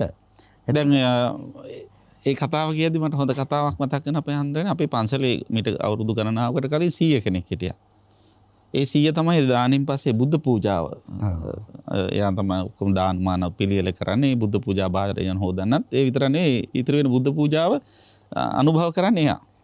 එක දවසක් දාන ගෙනාවම මේ 100 දාන ගෙනාපු උපාසකාවට නෝනට කියලා තියෙනවා අද කිරි බෙදන්න එපා කියලා කිව්වලු. බුද්ධ පූජාවට කිරි බෙදන්න එපා කිව්වලු. ඇයි කියලා හවම මට එම්බිරිසාව කියලා කිව්වලු. දැන් අපි හන්නේ සමහරට ඔන්න ඔය අදහසුත් හින්දා අර පස්සේ කන අදහසින් බෙදනවා කියන එක හින්දා ඔය වගේ වැලකීමක් එන්නේ නේද? එහෙමත් වෙන්න පුළුවන්. එහෙමයි. දැන් මොකද කෙනෙක් අර දැන් මන්නේ දැන් අපි මේ වගේ කැපකරු මහතෙක් හිතමු. එයා හිතුවොත් දැන් මමනේ මේක කන්නේ කියලා වැඩි වැඩියෙන් අවශ්‍ය දේවල් අර තථාගතයන් වහන්සේට පුදන්න කලින් එයාටම පුදාගත්තා වගේ චේතනාවක් පහළ වෙනවනේ. එහෙමයි. ඒ නිසාත් සමහරවිට එහෙම ඒව වලක්වාලීම සඳහා දාපු මේ දේවල් වෙන්න ප්‍රඥාප්තියෙන් වෙන්න පුළුවන්. වෙන්න පුළුවන්. හැබැයි ස්වාමීන් වහන්සේ සම්බුද්ධ පූජාව නිකන් අපතේ විසි කරලා දානවට වඩා සතෙකුට ආහාරයක් පිණිස පූජා කිරීම ඒක වරදක් හැටියට මම නම් දකින්නේ නැහැ. එහෙමයි අපේ. දැන් මොකද එහෙම අර දැන් මොකද ජීවමාන බුදුරජාණන් වහන්සේ නෙවෙයිනේ. අනිත් එක දැන් අර එහෙම අර තියෝජස් දාන දෙකොත් මේකට මේ සිද්ධ වෙන්නේ නැහැ. එහෙම. ඇත්තට දැන් මේ ආහාරය තථාගතයන් වහන්සේට පූජා කරන්න කියලා උන්වහන්සේ අනුදැනව දාලේ වෙන කිසිම දෙයක් නිසා නෙවෙයි. මේ පූජා කරන පූජා බුද්ධිය නැත්නම් ඒ පූජා කරන මොහොතේ අපේ සිත්වල පහළවන ඒ දාන පාරමිතාව නැත්නම් ඒ පරිත්‍යාග චේතනාව බුදුරජාණන් වහන්සේටයි මේ දානය කියන චේතනාවනේ චේතනාම් භික්ඛවේ කම්මං වදාමි. චේතනාවම තමයි කර්මයේ බවට පත් වෙන්නේ. එහෙම. ඒ චේතනාව උපද්දවන්න තමයි භාග්‍යවතුන් වහන්සේ මේ ආහාර මේ ආමිෂේ තථාගතයන් වහන්සේට පූජා කරන්න කියලා කිව්වේ. එහෙම නැතුව දැන් මේ අපි පූජා කරන කිසිම දෙයකින් බුදුරජාණන් වහන්සේට ඇති වැඩක් නැහැ නේ ස්වාමීන් වහන්සේ. ඒතකොට දැන් අපිට පැහැදිලි ඒ සත්වයන්ගේ සත්වනිකායවල සත්ව කොට්ටාශවල ආහාර වර්ග වෙනස්. ඒ අයට ඒ ආහාර අනුභව කරන්න තියෙන හැකියාවත් අඩුයි. හැබැයි තිරිසන් සත්තු ගත්තාම ඇතැම් තිරිසන් සත්තු මනුෂ්‍යයෝ අනුභව කරන ආහාර අනුභව කරනවා. බල්ලු පූසු වගේ නේද අපේ හඳුරන්නේ. එතකොට ඇතැම් අය ඒව අනුභව කරන්න නැති අවස්ථාවත් අපි දකිනවා. කෙසේ වෙතත් මේ ආහාරය තුලින් කබලින්කාර ආහාරය තුලින් සිද්ධ වෙන්නේ සත්වයාගේ රූපකායේ පෝෂණය කර රූපකායේ පැවැත්මට ඒක උපකාර වෙනවා. එතකොට අපි හඳුරන්නේ දැන් කබලින්කාර ආහාරය ගැන තවදුරට අපි කතා කරනවද එහෙම නැත්නම් අනිත් ආහාර තුන ගැන වේලාවත් එක්ක සාකච්ඡා කරනවා. දැන් කොහොම කරුණු කිප්ප මතක් වුණේ දැන් මේ ආහාරය ස්වාමීන් වහන්සේ ඒ වගේම දැන් බොහෝ දෙනෙකුට මේ තෘෂ්ණාව පහළ වීමේදී බොහෝ සෙයින් වැඩියෙන්ම ඇති වෙන තෘෂ්ණාව රස තෘෂ්ණාව. එහෙම. මොකද අපි ඒ පිළිබඳවත් විශේෂයෙන්ම මතක් කරන්න ඕනේ. මොකද ගොඩාක් අය බොහෝ දේවල් අතහරිනවා. නමුත් මේ කෑම වලට පුදුම එහෙම තෘෂ්ණාවක් තියෙනවා මේ කබලින්කාර ආහාරය. එහෙමයි. දැන් මම ඒකට පුංචි දෙයක් මම ඒ කියන්නේ දැන් අපේ හඳුරු මතක් කළ දැන් ගොඩාක් පරිත්‍යාග කරන අය ඉන්නවා, පින්කම් කරන අය ඉන්නවා, සිල් සමාදන් වෙන අය ඉන්නවා, භාවනා කරන අය ඉන්නවා. හැබැයි කෑම බෙදනවා කිව්ව ගමන් ලොකු තෘෂ්ණාවක් එනවා. තෘෂ්ණාවක් එනවා. ඒක ඇවිල්ලා අරගෙන කනවා විතර නෙවෙයි මළු වලට දාගෙන යන අයත් ඉන්නවා. මළු වලට දාගන්න තමන්ට අවශ්‍ය ප්‍රමාණයට වඩා වැඩියෙන් කෑම බෙදා ගන්නවා. එහෙමයි. එතකොට ඒකට මං දැකපු අත්දැකීමක් අපි ඔය අපේ ඥානාරාම භාවනා මධ්‍යස්ථානයේ ආරම්භ කරපු අපි මුලින්ම ආපු කාලේ එහෙමයි. ඉතින් එතකොට බොහොම දුෂ්කර අවස්ථාවක් තිබුණා. ඉතින් ඒ කාලේ මේ මහත්තයෙක් හිටියා. ඉතින් මහත්තයා දැන් ඇත්තටම මේ පරලෝ ගිහිල්ලා. ඉතින් ඇත්තටම එතුමා අපිට බොහොම උපකාර කරපු කෙනෙක්. අපිට ගන්නනවා මොකද ඉංග්‍රීසි ඉගෙනුවා ස්වාමීන් වහන්සේ. එහෙමයි. ඊළඟට එතුමාට හොඳට මුදල් හදලා තිබ්බා. අවශ්‍ය වෙලාවට සෑම මොහොතකම එතුමා පරිත්‍යාග කරනවා. ඒතර ඒ කාලේ දායකයෝ ටිකක් අඩු. එතුමා තමයි ගොඩාක් දේවල් ස්ථානයේ දේවල් සම්පූර්ණ කරන්නේ. එහෙම. ඉතින් මෙතුමාට තියෙන එකම ප්‍රශ්නයක් තිබුණා මෙතුමා විචින කිරීමක්වත් නෙවෙයි කාටත් මේක මම මේ එහෙමයි. සිද්ධියක් විදිහට අනිත්යට මේ ආදර්ශයක් පාඩමක් ඉගෙන ගන්න කියන්නේ. පාඩමක් ඉගෙන ගන්න. ඉතින් මෙතුමාට තිබ්බ ප්‍රශ්නේ තමයි මෙතුමා දැන් දාන ගෙනාපුවාම මෙතුමාට ඉක්මනට ගිහලා ඒ දානේ බලන්න ඕන. එතකොට දැන් ඉතින් පන්සලේ හිටපු කැපකරුවයි මේ මහත්මයා නිතරම ගැටෙනවා. මොකද කැපකරුවා කැමති නෑ එයාගේ බලේ ආවරු කරගන්නවට මේ වෙන කෙනෙක් ගිහින්. එහෙම. ඉතින් ඒ ස්වාමීන් වහන්සේ වළඳන ඉස්සරව බලන්න බෑ. ඉතින් හැමදාම ගැටුම්. අන්තිමට මේක බේරුමක් කරගන්න බැරුව ඉතින් දෙපැත්තටම කතා කරලා ඉතින් මහත්මයාට කිව්වත් මොකද එයාගෙත් අපිට බොහොම උපකාරයි, බොහොම සද්ධාවන්තයි. ඉතින් එයා පැත්තකට කරලා ඉතින් ඔබතුමා අපි වළඳලා ඉවරනාට පස්සේ දානසලාට දාන බෙදා ගන්න. ඉතින් අපි ඉතින් කරුණු කිව්වහම මම දවසක් දැක්කා කුටියෙන් ඉන්නකොට දැන් අපි සම්බුද්ධ පූජා බෙදනවනේ සංස වෙන වෑංජන. එහෙමයි. බෙදපුවාම මේ මහත්මයා දැන් කුස්සියට යන්න එතුමාට දානශාලාවට යන්න දැන් කැපකරුතුමාගෙන් තහංච පැන වෙලා තියෙනවා. එහෙම. මෙතුමා ගිහිල්ලා දැන් මෙතුමා වයෝවෘද්ධයිනේ. ඉතින් බලන්න ගොඩ පරිත්‍යාග කරන කෙනෙක්. එහෙම. එතකොට දැන් මෙතුමාට බලන්න විදිහක් නැහැ. දැන් මේ කණ්ඩ කලින් මෙතුමා කරන්නේ අර සම්බුද්ධ පූජාව තියෙන තැනට ගිහිල්ලා අර ට්‍රේ එක උස්සලා බලනවා අද මොනවද ගෙනල්ලා තියෙන්නේ කියලා. ඒතර බලන්න සංසද දැන් සමහර වෙලාවට මේ තෘෂ්ණාවේ මේ රස තෘෂ්ණාව දැන් විශාල පරිත්‍යාග කළත් මේ ආහාරයට බොහෝ දෙනා පුදුම විදිහට මේ තෘෂ්ණාවක් ඇති කරගන්නවා. අපි හන්නේ ඒක එහෙම බලන්නේ තෘෂ්ණාව නිසාමද එහෙම නැත්නම් මොනවද අද දානෙට තියෙන එක දැන් අර සාමාන්‍ය අප පොතක් කියවනකොට අපි හඳුනන්නේ පටුන දිහා බලනෝනේ පොතේ ඇතුල් පිටුවල මොනවද තියෙන්නේ කියලා. ඒ වගේ දැන් බුද්ධ පූජාවත් එක්තරා විදිහක දානේ පටුන වගේනේ අපි හන්නේ. එතකොට ඇත්තටම එතුමා බලන්නේ දැන් එතන තෘෂ්ණාව නිසානේ ස්වාමීන් වහන්සේ බලන්නේ. දැන් මේ අද මොනවද හොඳට මම නැත්නම් අද වළඳන්න නුසුදුසු ඒවා තියෙනවද වළඳන්න සුදුසු ඒවා තියෙනවද කියලා බලන්න පුළුවන්. ඒක පාලනය කරගන්න බැරි තත්ත්වයට ඇවිල්ලා තියෙන එකයි මම කිව්වේ. එහෙමයි. අතරත් මේ ලෞතුරා බුදුරජාණන් වහන්සේට පූජා කරලා තියෙන දේ එතෙන්ට ගියම ටිකක් බයක් එකක් දැනෙන්න එපේ. එහෙම. නමුත් අච්චර පරිත්‍යාග කරන මහත්මයා අර ඒ ට්‍රේක මුස්සලා දැන් මොකද එතුමාට ඈත පේනවා අඩෝ එතුමා ලං කළ බලනවා දැන් මේ බුදුරජාණන් වහන්සේට තියපු දේ යා දැන් බලනවා. එතකොට එතන තියෙන තද මේ අර සම්හත කියනවා වගේ ඉතින් ඇත්තටම අද සුදුසු දේ මොනවද කියලා එතුමාට තව ස්වල්ප වෙලාවක ඒක දැනගන්න බලන්න පුළුවන්. එහෙමයි. නමුත් අර ඒකට තියෙන අර කොච්චර පරිත්‍යාග කළත් මේ ආහාරය කියන එක ඇත්තට මේ හැම දෙයකම ස්වාංශ බව පැවැත්මටයි මේ ශරීර මේ සාංශාරික ගමනටයි හැම දෙයකම මේක මහා ලොකුල් දෙන දෙයක්. අපි හන්නේ එතකොට දැන් මේ රස තෘෂ්ණාව දුරු කර ගැනීම සඳහා මොකද්ද අපි කරන්න ඕන? ඉතින් ඇත්තටම ස්වාංශ රස තෘෂ්ණාව ආහාරයේ පටික්කුල සංඥාවම මෙනෙහි කරන්න ඕනේ. ඉතින් ආහාරයේ ඇත්තට දැන් ඉතර පැරණි ස්වාමීන් සහ ප්‍රතිවේක්ෂාව කරන්නත් පුළුවන් නේද? ඒ අවශ්‍යතාවයේ සලකලා අපි ආහාර ගන්නවා නම් ඒ තියෙන තෘෂ්ණාව අඩු කර ගන්නත් පුළුවන්.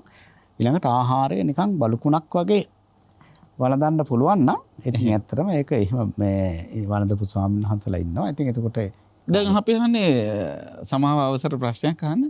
දැන් බලුකුණක් වගේ වළඳන්න නම් ඇයි උත්තර රසට මේ හදන්න ඕන කියලා කෙනෙක්. දායක පාර්ශ්වයෙන් ස්වාමීන් වහන්සේ තාම හොඳට දානේ සකස් කරනවා. නමුත් ඒ වළඳන භික්ෂුන් වහන්සේ දැන් මට මතකයි මම මහාන වෙන්න ඉන්නකොට දැන් මේ එක ස්වාමීන් වහන්සේ නමක් හිටියා ඔය දියතලාවේ හිටපු ආරන්නේ. එහෙම. වැඩිහිටි ස්වාමීන් වහන්සේ නමක් ඒ දවස්වල ලොකු ස්වාමීන් වහන්සේ කොහරි වැඩම කළා.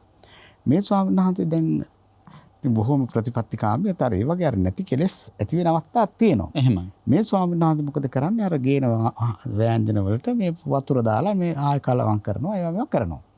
මොකද මේ මෙච්චර මේ රස තෘෂ්ණාව ඉතින් එතකොට ඒක අනිත් ස්වාමීන් වහන්සේලා ඒකට මම දැකලා තියෙනවා පොඩි විරෝධතාව පළ කරන. එහෙම ඒ නිසා ප්‍රතිපත්ති කියන ඒවා දැන් ඇත්තටම දැන් බලු කුණක් වගේ නෙවෙයි ඇත්තටම ඒ කියන්නේ බොහොම දුක්සාව ඇති කරගන්න කියන්නේ. අන්න හරියට. බොහොම ඒ විදිහට මේක මේ අර රස තෘෂ්ණාව වැඩෙන්නේ නැති විදිහට අනේ මම මේ ආහාරය ගන්න මගේ මේ ජීවිත යාත්‍රාව පවත්වා ගන්න පමණයි. මේකේ ඇති දෙයක් නෑ. දැන් අපි දැන් ඔය පරණ පොත්පත්වල අටුවාවල තියෙනවා. ඉතින් දැන් ආහාරයක් ස්වාමීන් වහන්සේ හොඳට අපි ලස්සනට තිබුණත් ඒක ඉතින් අපි අනලා කටට අරගෙන බැරි වෙලා හරි අපි හිතමු ගල් කැටයක් හරි තිබිලා අපි ආපහු ඒ බත් ටික අතට ගත්තොත් ඒක බොහොම අප්‍රසන්නයිනේ. ආයි කන්නේ. ආයි කන්නේ. ඒ කියන්නේ එළියට දැම්මොත් තමයි කන්නේ නැත්තේ. එළියට දැම්මොත් කන්නේ. ඇතුළටද ගත්තොත් කනවා. ඇතුළට දැම්මොත් ඒ දැන් සමහරව අමාර කන්නේ අපේ යන්න. ඔව් එහෙමත් ඉඳලා තියෙනවා දැන් ඇත්තට. එහෙම ඉඳලා තියෙනවනේ. දැන් ආපු දේවල් ආපහු අමාරලා ආයි රස බල ඉඳපු ඇත් ඉඳලා තියෙනවා. දැන් ඇත්තටම දැන් පරිවාර පාළියේ තියෙන හැම රෝමන්තක භික්ෂුවක්. එහෙමයි. ඒ භික්ෂුවට දැන් විකාල භෝජනයේ දැන් ශික්ෂාපදේ පැනෙවුවම දැන් මේ භික්ෂුවට තියෙන දේ තමයි මේ භික්ෂුව වළඳන දේවල් ආපහු හරක් තනකොළ කාලා එහෙමයි. තනකොළ කාලා ඉවරලා ඉතින් උ රෑ තිස්සේම දැන් ගාලකට කියලා බලපුවම හප ඉන්නවා හරක්. එහෙමයි. අර ඒ තියෙන දේ වමාර නැවත හපනවා. ඒ වගේ මේ භික්ෂුන් වහන්සේ කෙනෙකුත් හිටියා. ඉතින් මේ උන්වහන්සේටත් තිබෙන ප්‍රශ්නේ දානේ වන්දලා ඉවරනට පස්සේ උන්වහන්සේ නැවත ඒවා වමාරලා හපනවා. එහෙමයි. ඉතින් ඒ වෙලාවේ මේක දැකපු භික්ෂුන් වහන්සේලා බුදුරජාණන් වහන්සේට මතක් කළා. ඉතින් තථාගතයන් වහන්සේ උන්වහන්සේගේ මහා කරුණාව උන්වහන්සේ වදාලා නෑ මේකේ කිසි ප්‍රශ්නයක් නෑ මේ භික්ෂුවගේ තියෙන කර්මානුරූප තියෙන ප්‍රශ්නයක්. එහෙමයි. සසර පුරුද්දක් තපයන්නේ. සසර පුරුද්දක්. ඉතින් ඒකෙදි රෝමන්තක කියලා කියන නැවත හපන භික්ෂුවට ඒ භික්ෂුන් වහන්සේට අනාපත්ති කියලා තථාගතයන් වහන්සේ සිකපදේ දේශනා කළා තියෙනවා. ඒ සංසාර පුරුද්දක් විදිහට වමාරා කන අය. වමාරා කන. එහෙම නැතුව කන්න ඕන හින්දා ආසාවෙන් වමාරා කෑවොත් ඒක වැඩ වර්ධින්න හේතුවක්. ඒක පැහැදිලිවම වැඩ වර්ධිනවා. එහෙමයි. එතකොට අපි හන්නේ දැන් ආහාරي පටික්කුල සංඥාව කියන එක දැන් මේ ආහාර රසය රස තෘෂ්ණාව නැති කර ගැනීමට පටික්කුල සංඥාව මෙනෙහි කරන්න කියන එක. දැන් සාමාන්‍ය ගෘහස්ත ජීවිතයක් ගත කරන ගිහි කෙනෙක් වගේ කෙනෙක් කොහොමද ආහාරي පටික්කුල සංඥාව පුරුදු කරන්නේ අපි හඳුරන්නේ. ඒක හැමදාම පුරුදු කළ යුත්තද එහෙම නැත්නම් විශේෂ දවසක වගේ ඇත්තටම අන්තගාමී වෙන්න පුළුවන් වෙන්නත් පුළුවන් නේද? ගිහි කෙනෙකුට ඒක අවශ්‍යතාවයේ සලකා බලා ආහාරය ගත්තම ප්‍රමාණවත්. මොකද ආහාරයේ පටික්කුල සංඥා වගේ දේවල් මොකද මම මෙහෙම කියන එක වරදවා තේරුම් ගන්න එපා. මොකද ඒක කරනවා නම් හොඳයි. නමුත් ඔය වගේ දේවල් ස්වාමීන් වහන්සේ ගිහි ජීවිතයක ගෘහස්ත ජීවිතයක කරන්න ගිහිල්ලා නැති ප්‍රශ්න සමහරලාට මේ අහවල් හාමුදුරුවෝ කිව්වා කියලා හාමුදුරන්ටත් සමහරට මහත්තුරු බයින්න පුළුවන්. මේ මහමුතු විකාරයක් ගෙදර උයන්නේ.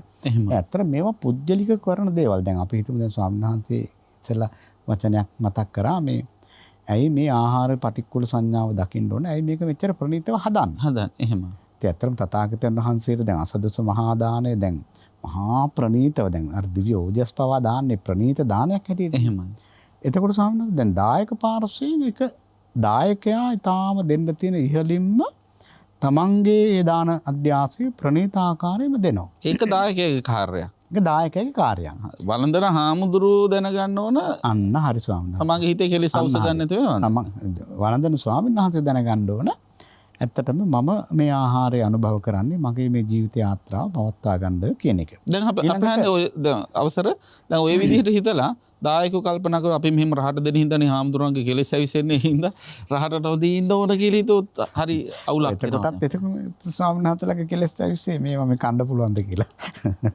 ඒකත් ඊළඟට එන්න පුළුවන්. පටිගයක් ඇති වෙන්න පුළුවන්. එහෙමයි. ඒතර ක්ලේශය කියලා කියන්නේ රස තෘෂ්ණාවනේ රස පටිගය වෙන්නත් පුළුවන්. පටිගය වෙන්නත් පුළුවන්. දැන් එහෙම අපිට හිතන්නත් බෑ. දැන් මොකද දැන් මම මේකෙන් කියන දේවල් වලින් අපිට මේ රසට දෙන්න කියන එක නෙවෙයි මම කියන්නේ. දැන් ඇත්තටම දැන් අපි හන්නේ එතකොට දැන් මේ ආහාර අනුභව කිරීම තුළ යෝනිසෝ මනසිකාරය නැති වී යාම නිසා රස තෘෂ්ණාව ඇති වෙන්න පුළුවන්, රස පටිඝය ඇති වෙන්න පුළුවන්. ඒ වාගේ තව මොන වගේද අපි හඳුරන්නේ ආහාරයත් එක්ක කෙලෙස් ඇවිසෙන. මානය වගේත් ඇති වෙන්න පුළුවන්ද අපි හඳුරන්නේ? සාමාන්‍යයෙන් ඇති වෙන්න පුළුවන්. දැන් මාන්නය දැන් බොහෝ දෙනාට මේ ආහාරය නිසා තමන් දැන් බොහෝ දෙනා දැන් අපි ඒවා සමහරලාට උපහාසයට හදපු දේවල් වෙන. ඉතින් සමහරු වෛද්‍යරු ළඟට බෙහෙත් ගන්න ගිහිල්ලා දැන් තමන් කාපු දේ අහපුවාම මේ තමන් නොකාපු දේවල් දැන් තමන්ගේ පුංචි දරුවත් එක්ක ගිහිල්ලා ඉතින් එහෙම කතා අපි අහලා තියෙනවා එහෙමයි. ඔව් එතකොට දැන් මේ දරුවා මේ මොනවද කෑවි කියලා දොස්තර මහත්තයා අහපුවම බලන්න අර මේ මාන්නේ ඉස්මතු වුණාම දරුවගේ රෝගෙත් අමතක වෙනවා. එහෙමයි. ඉතින් මේ පුංචි පාම්පෙත්තක් උදේට කාලා තියෙන්නේ මේ අම්මා කියනවා අරක කෑවා මේක කෑවා චීස් කෑල්ලක් කෑවා. එහෙමයි. ඉතින් අරවා මේවා මහා ලොකු දේවල් කියන වෛද්‍ය ළමයා ඇස් දෙක ලොකු කරගෙන බලාගෙන ඉන්නවා. බලා ඉන්නවා කවදාද මේවා කෑවේ කියලා. ඒකට සාන්ත ආහාරය නිසා ඇත්තට මාන්නය ඇති වෙන්න පුළුවන්. දැන් ඒක නිසා වෙනස් දැන් ඔය මම අහලා තියෙනවා ඒවත් ඇත්තද මන් දන්නේ නැහැ. සමහරවිට දැන් ඔය කාර්යාලවල එහෙම කෑම අරන් යන අය ඔක්කොම එකට උදේ පාන්දර දැන් ගොඩක් උයන්න වෙලා නැහැනේ. ඉතින් කැරට් බුංචි එක දේවල් ඔක්කොම එකට දාලා උයලා වෙන් කළා බත් පාර්සලේ වෙන් කළා තියාගෙන යනවා. ඉතින් මොකද එතන ඉන්න අයට පේනවා තාම මෙයා වෑංජන 3-4ක් හැමදාම උජාගෙන එනවා. එහෙම. නමුත් එකට උයන්නේ. එහෙම. ඒතර ඒ ආහාරය නිසා ඇත්තට මෙහෙම මාන්නය ඇති වෙන්නත් පුළුවන්. ඇති වෙනවා අනිවාර්යයෙන්ම. එතකොට මේ මානේ දැන් සෙය්‍ය මානය වගේම හීන මානය ඇති වෙන්නත් හීන මානය ඇති වෙන්නත් පුළුවන්. පොල් සම්බුලුයි බතුයි ගෙනියන එක කියන සමහරණි අර යාලට තරම් මට කන්න නෑනේ කියලා ඒ තුල හීන මානය ඇති කරගන්න. හීන මානය ඇති වෙන්නත් පුළුවන්. ඇත්තටම දැන් මේ අර ස්වාමීන් අපි අර මුලින්ම කිව්වා වගේ මේ අයෝනිසෝ මනසිකාරය යෝනිසෝ මනසිකාරය තමයි ආහාරය සපයන්නේ කුසලයට හෝ අකුසලයට. එහෙමයි. නැත්නම් ඒ යථාර්ථය අපි තේරුම් අරගෙන මේ ආහාරයේ මේ ජීවිතේ පැවැත්ම පිණිස ඇත්තටම ওই ප්‍රත්‍යක්ෂාව කියන එක ස්වාමීන් වහන්සේ මේ පැවිද්දන්ට විතර නෙවෙයි. ගිහියන්ට උනත් මේ ප්‍රත්‍යක්ෂණේ හරිය වටිනවා. මොකද දැන් අපි ඇඳුමක් පැළඳුමක් අඳිනකොට උනත් මේ අවශ්‍යතාවයේ සලකලා අපි මේ දේ කරනවා නම් ස්වාමීන් වහන්සේ කිසිම විවේචනයක් නැහැ. ඉතින් ලෝකේ අමුතුවෙන් සංවර කරන්න දෙයක් නැහැ. මේ අවශ්‍යතාවයේ සලකලා ඒ දේ කරනවා. එහෙමයි. අපි ආහාර ගන්නකොට උනත් දැන් ගෙවල් දොරවල් උනත් බලන්න සාන්ත. මහා දැවැන්ත ඉන්නේ දෙන්නයි. කාමර 20ක් විතර තියෙනවා. එහෙම. ඉතින් අවශ්‍යතාවයේ සලකුවා නම් ඒක වෙන්නේ නැහැ. අවශ්‍යතාවයයි තෘෂ්ණාවයි දෙකක් නේද? දෙකක්. ඇත්තටම. ඒතර තෘෂ්ණාවෙන් තමයි කෙලස් වැඩෙන්නේ අවශ්‍යතාවයෙන් එහෙම කෙලස් වැඩෙන්නේ නැහැ. නෑ අවශ්‍යතාවයේ සලකලා. අනේ මම මෙන්න මේක පවත්ත ගන්න මේ දේ පාවිච්චි කරනවා. එහෙමයි. ඉතින් ඒ විදිහට අපිට ඇත්තටම කෙලස් අවශ්‍ය ගන්න නැතුව සාමාන්‍ය සැපත් ඉඳලා හොඳට ජීවත් වෙන්නත් පුළුවන්. මේ අවශ්‍යතාවයේ සලකලා අපි සෑම ක්‍රියාවක්ම කරනවා නම්. එහෙම දැන් ඔය අවශ්‍යතාවයත් එක එක්කෙනාට සාපේක්ෂ වෙන්න බැරිද? දැන් අපි හන්නේ දැන් මෙහෙම හිතමු. දැන් සමහර අද කාලේ නාගරික පරිසරයක ඉන්න කාන්තාවක් ගත්තොත් ඒ වගේ අයට ආරාධනා වැඩි. දැන් කොළඹ අවට පරිසරයේ ඉන්න අයට අපේ හාන්දරනේ මගුල් වලට ආරාධනා කළාම ආරාධනා කරන්නේ ඉතින් සුපිරි තරු පන්තියේ තරු 5-7 මේ හෝටල් වල තමයි ආරාධනා කරන්නේ. එතකොට ඒ හෝටල් වලට යනකොට මේ ඩ්‍රෙස් කෝඩ් එකක් සමහර වෙලාවට දෙනවා. අඳින්න ඕන සාරි වර්ගය, පාට වර්ගය මෙන්න මේ පාට ඇඳන් ඉන්න මේ විදිහට ඇඳගෙන ඉන්න ඕන කියලා. එතකොට අපි හාන්දරනේ අන්න ඒ නිසා ගොඩක් අය සමහර වෙලාවට සාරි තොගයක් එකතු කරලා තියෙනවා වෙන්න පුළුවන්. මම අහලා තියෙනවා ඇත්තද මං කියලා හරියට දන්නේ නැහැ. සමහරව අඳින්නේ එක සාරිය එක වතාවයි කියලා කියනවා අපි අහන්නේ. එතකොට ඒක තෘෂ්ණාවටද වැටෙන්නේ අවශ්‍යතාවයටද වැටෙන්නේ? මොකද ඇත්තට සංස එතන තෘෂ්ණාවක් තියෙනවා. එතන දැන් ඇත්තටම දැන් ඒ වගේ අපසරයක් තියෙන කෙනෙකුට ඒකනේ ඇත්තට දැන් අර කුසල් කරලා Tamanට ඕන තරම් දේවල් ලැබෙනවා. ඉතින් ලැබෙන දේවල් ඒ විදිහට පරිහරණය කරනවා. ඉතින් එතන ඇත්තටම දැන් එතන සංස අවශ්‍යතාවයනේ. දැන් එතන ඒ ආරාධනා කරන අය කියනවා නම් මෙන්න මේ පාටෙන් ඇඳගෙන ඉන්න මෙන්න මේකයි ඇඳුම කියලා කියනවනේ. එතන අනිවාර්යයෙන් එතන අවශ්‍ය දෙයක්. එහෙමයි. අපි හිතමු දැන් ඒක එතෙන්ට අවශ්‍ය වුණා ඇඳගෙන ගියා. ඇඳගෙන ගියා. ඊට පස්සේ එතෙන්ට අවශ්‍ය වෙන්නේ නැත්තම් ඒක අල්මාරියේ තියෙන එකද හොඳ? තව කාට හරි දෙන එකද හොඳ? අනිවාර්යයෙන් දැන් ප්‍රයෝජනයක් ගන්න නැත්නම් අනිවාර්යෙන් කෙනෙකුට දෙන එක ඉතාම හොඳයි. දැන් බොහෝ දෙනෙකුට එහෙම දෙන්න හිතෙන්නේ නැහැ. ඉතින් ඒක ගොඩ ගහලා තියෙනවා. අන්න ඉතින් තෘෂ්ණාව වෙන අවශ්‍යතාවයේ මත පරිහරණය කරපු දේ පසු කාලිනව තෘෂ්ණාවට හැරෙනවා. තෘෂ්ණාවට හැරෙනවා. ඒක දෙන්න හිතෙන්නේ නැහැ. එහෙමයි. ඉතින් එහෙම ඇත්තටම මේ අනුව කල්පනා කළා එහෙම කල්පනා කරොත් ඇත්තටම ඉතින් ඒ නිසා තෘෂ්ණාව තමයි වැඩෙන්නේ. එහෙම. එතකොට ආහාරය වුණත් අවශ්‍යතාවයටයි ගන්න ඕන තෘෂ්ණාවට අනුව නෙවෙයි.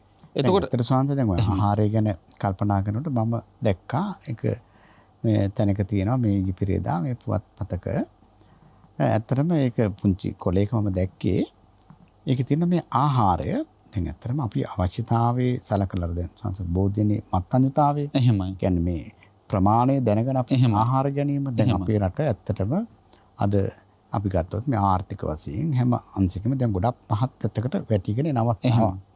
එතකොට තමයි දැන් අපි මට අතන වජිරාරාමේ අපේ ස්වාමීන් වහන්සේ නමක් තමයි මතක් කරේ අපි. මහා නාග ස්වාමීන් වහන්සේ. උන්වහන්සේ මතක් කරා උන්වහන්සේ මේ කොරියාවේ වැඩම කරාට පස්සේ තවත් මේ ලංකාවට වැඩම කරපු තවත් කොරියන් ස්වාමීන් වහන්සේ නමක් එක්ක අපේ ලංකාවේ ස්වාමීන් වහන්සේලා කීප නමක් ලැබියාම අපේ ස්වාමීන් වහන්සේලා දාන ඉතුරු කළා තියෙනවා. එහෙමයි. අර ස්වාමීන් වහන්සේ කොරියන් ස්වාමීන් වහන්සේ ඉක්මනට අරගෙන ඒ ටික පාත්‍රයට දාගෙන වන්දලා තියෙනවා. මොකද එහෙම දාන ඉතුරු කරන්න ගන්න බෑ. එහෙම මටත් අපේ හන්නේ අත්දැකීම තියෙනවා. මහානාගහඳුරේ මමයි දෙන්නම අඳුරන්නේ ඔය එකම හාමුදුරුවෝ හියුන් මොන්සොනිම් කියලා. උන්වහන්සේගේ ආරාධනාවට තමයි අපි දෙනම කොරියාවට වැඩිය මට මතකයි. උන්වහන්සේ තමයි කලින් වැඩියේ. මමත් ඔය විදිහටම කොරියාවේ පන්සලකට ගිහිල්ලා ඇත්තටම කියනවා ඒ දානේ සමහරට අර මුල් දවස්වල අපිට වළඳන්න අමාරුත් හින්දා මේ ඉතුරු වුණා. ඊට පස්සේ උන්වහන්සේ ඒ කැම ටික අරගෙන වැළඳුවා.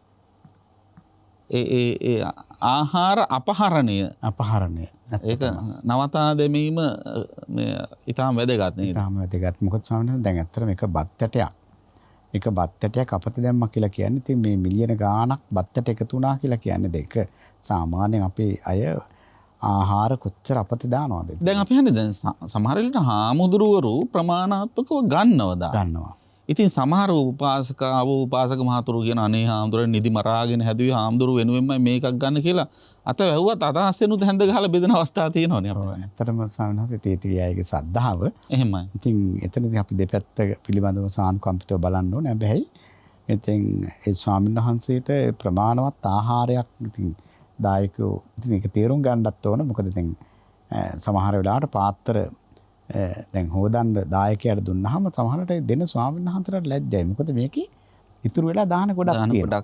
ඉතින් සමහර අවස්ථාවල මොකද දායකයෝ බෙදනවා අත වහන්නත් බෑ. අර ස්වාමීන් වහන්සේ කිව්වා වගේ කොහොම හරි චුට්ටක් ගන්න හම්බුනේ කියලා. ඉතින් බොහොම අනුකම්පාවෙන් කියන ස්වාමීන් වහන්සේත් අනුකම්පා කරලා ගන්නවා. අන්තිමට දානේ වළඳන්න බෑ. පාත්‍රේ ගොඩ ගැහෙනවා. අපි හන් දැන් අවසාන වශයෙන් මේ කබලින්කාර ආහාරයෙන් අපිට අද සාකච්ඡාව අවසන් කරන්න සිද්ධ වෙනවා.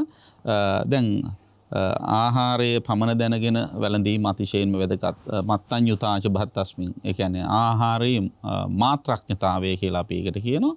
එතකොට දැන් ඒ මාත්‍රඥතාවය දැන් කෙනෙකුගේ සත්වයෙකුගේ ශාරීරිය පවත්වා ගැනීමට ආහාරය ප්‍රමාණය දැනගෙන වැළඳීමත් වැදගත් වෙනවා. සමහර වෙලාවට ප්‍රමාණය නොදැන වැළඳීම තුළ ශරීරය පහසුවෙන් පවත්වා ගන්නට නොහැකි වෙන අවස්ථාවක් තියෙනවා නේද අපේ? පැහැදිලිවම දැන් ස්වාමීන් වහන්සේ දැන් බලන්න කුසල මහ රජුරු මහා ස්ථූල ශරීරයක් තිබිච්ච කෙනෙක් නේ. එහෙමයි. බුදුරජාණන් වහන්සේගේ උපදේශ අනුව අර දාන රජුරන්ට කෑම හදන කෙනා ඒ ටික අඩු කරලා අන්තිමට රජුරු බොහොම පහසුවෙන් වාඩි වෙන්න වඳින්න කරන්න රජුරන්ට හැසිරෙන්න මේ ඒ අවස්ථාව සලසලා දෙලා තියෙනවා බුදුරජාණන් වහන්සේගේ උපදේශ අනුව. එහෙම. ඒ කියන්නේ ඉතින් මේ ආහාරය ඇත්තටම දැන් අපි තේරුම් ගන්න ඕනේ මේ ජීවත් වෙන්නයි මේ ආහාරය ගන්න. එහෙම.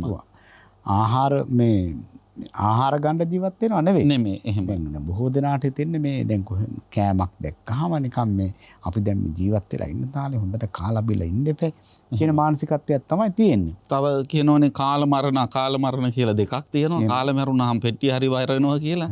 එහෙම හිතලා කාලම මැරෙන්න හදන අයත් ඉන්නවා. එහෙමයි. එතකොට ආහාරය කියන්නේ සත්වයාගේ ස්ථිතිය පිණිස පැවැත්ම පිණිස උපකාර වෙන එකක්.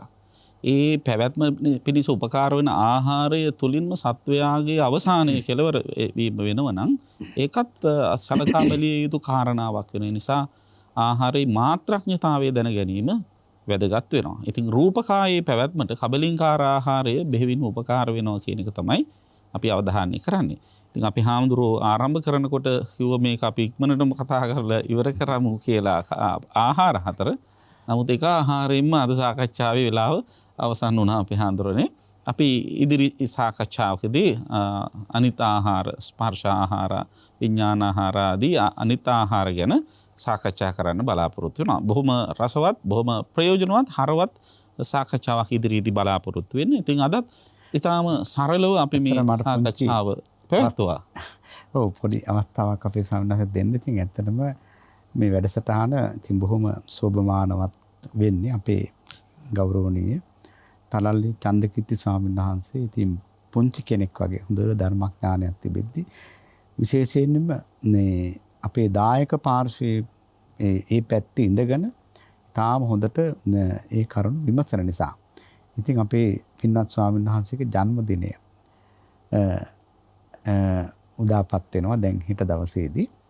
ඉතින් අපේ තලල්ලේ චන්දකිත්ති ගෞරවණීය අපේ කල්යාණ මිත්‍රයන් වහන්සේට පුණ්‍යවන්ත ජන්මදිනයක් වේවා කියලා විශේෂයෙන් මේ වෙලාවේ අපි ප්‍රාර්ථනා කරනවා. උන්වහන්සේට නිදුක් නිරෝගී භාවයේ චිරජීවනයේ සැලසේවා. කරගෙන යන ශාසනික කාර්යය ඊටාම හොඳින් කරගන්නට පින්වත් ස්වාමීන් වහන්සේට තුරුණුවන්ගේ ආශිර්වාදයේ සැමලෙසකින්ම සැලසේවා කියලා අපි හෘදයාංගම ප්‍රාර්ථනා කරනවා. විශේෂයෙන් හදා වඩාගත් දයාබර මෞතුමියටත් අපි මේ වෙලාවේ පින් දෙනවා. ඒ වගේම සුජීවත්ව වාසය කරන පියාණන් වහන්සේටත් අපි නිදුක් නිරෝගී භාවයේ චිරජීවනයේ ප්‍රාර්ථනා කරනවා. ඉතින් එහෙමනම් අපේ පූජනීය ස්වාමීන් වහන්සේට පුණ්‍යවන්ත ජන්මදිනයක් වේවා කියලා නැවත නැවතත් ප්‍රාර්ථනා කරනවා. බෙහෙවින්ම පින් සිදු වේවා අපි හාමුදුරනේ. අපි සාකච්ඡාව පටිගත කරනු ලබන්නේ පෙබරවාරි මාසේ 26 වෙනිදා. රාත්‍රී කාලේ අපි හාමුදුරු බොහෝම වෙහෙසට පත්වෙලා මහන්සි වෙලා ඉන්න වෙලාව ධර්ම දේශනා කිහිපයක්ම පවත්වලා අපිත් අලව්වේ සිට පැමිණිලා සඳුදා විකාශන වෙන මේ වැඩසටහන මෙලෙසින් පටිගත කිරීම සිද්ධ කරන්නේ. ඉතින් බෙහෙවින්ම අපේ හාමුදුරන්ටත් පින් අනුමෝදන් කරනවා. අපේ හාමුදුරන්ගේ පියාණන්ටත් පින් අනුමෝදන් කරනවා. එතුමාගේ භවගමන සුවපත් වේවා කියලා ප්‍රාර්ථනා කරනවා. දායබර මෑණියන් වහන්සේටද නිදුක් නිරෝගී සුව ලැබේවා කියලා ප්‍රාර්ථනා කරනවා. අද ධම්මානුපස්සනා ධර්ම සාකච්ඡාව සඳහා සදැහැති දායකත්වය ලබා දී කටයුතු කරන්නේ ඕස්ට්‍රේලියාවේ සිඩ්නි නුවර පදිංචි පෙබරවාරි මාසේ 16 වෙනිදාට තම 7 වෙනි ජන්මදිනය සමරන මිකේලා ප්‍රනාන්දු දියණියට පුණ්‍යවන්ත ජන්මදිනයක් ප්‍රාර්ථනා කිරීමට දයාබර මෑණියන් වන තිවාංගනී දිල්රිනී සේනාරත්න සීයාවන අමල් සේනාරත්න සහ ආචීවන විචිත්‍රා සේනාරත්න කියන පින්වතුන් එක රාශි වෙලා. ඉතින් ඒ දියණියට නිදුක් නිරෝගී සුව චිරජීවනයේ සැලසේවා. ඒ පවුලේ හැමෝටමත් හැම යහපතම ශාන්තියම සපතම උදා වේවා කියලා යලිත් අපි ඊතසිතින් ප්‍රාර්ථනා කරනවා. ඒ වගේම ප්‍රේක්ෂක පින්වත් ඔබ හැම දිනාටමත් තුනුරුවන් සතු අනන්ත ගුණ බල මහිමෙන් නිදුක් නිරෝගී සුව චිරජීවනය උදා වේවා කියලා ඊතසිතින් ප්‍රාර්ථනා කරනවා. ඒ වගේම ඔබ හැම දිනාගෙම පරලෝසපත් ඥාතීන්ටත් පින් කැමති දෙවියන්ටත් මේ පින් අයිතිව එයන්ගේ භව ගමන සුවපත් කරගෙන අමා නිවනින් සැනසෙල්ල උදා කර ගැනීමේ භාග්‍ය උදා වේවා කියලා ප්‍රාර්ථනා කරනවා. විශේෂයෙන්ම පුණ්‍යවන්ත මනුෂ්‍යාත්ම භාවයක ජන්මලාභය ලබා දුන්න මගේ දායබර මෑණියන් වහන්සේට ජන්මදිනය සමරන මොහොතේ බොහොම හෘදයාංගමව පින් අනුමෝදන් කරනවා. එතුමියගේ භව ගමන සුවපත් වෙලා ඉක්මන් භවයකදීම නිවනින් සැනසීම සාක්ෂාත් කර ගැනීමේ භාග්‍ය උදා වේවා කියලා ප්‍රාර්ථනා කරනවා. ප්‍රේක්ෂක පින්වත් ඔබටත් බෞද්ධ කාර්ය මණ්ඩලයේ පින්වත් හැම දිනාටමත් ලක්වැසි ලුවැසි හැමටත් සියලු ශාන්තිය වේවා කියලා ප්‍රාර්ථනා කරමින් ධම්මානුපස්සනා ධර්ම සාකච්ඡාවෙන් අදට සමුගන්නවා. ඔබ හැම දිනාටම තුනුරුවන් සතු අනන්ත ගුණ බල මහිමින් සියලු ශාන්තියම වේවා.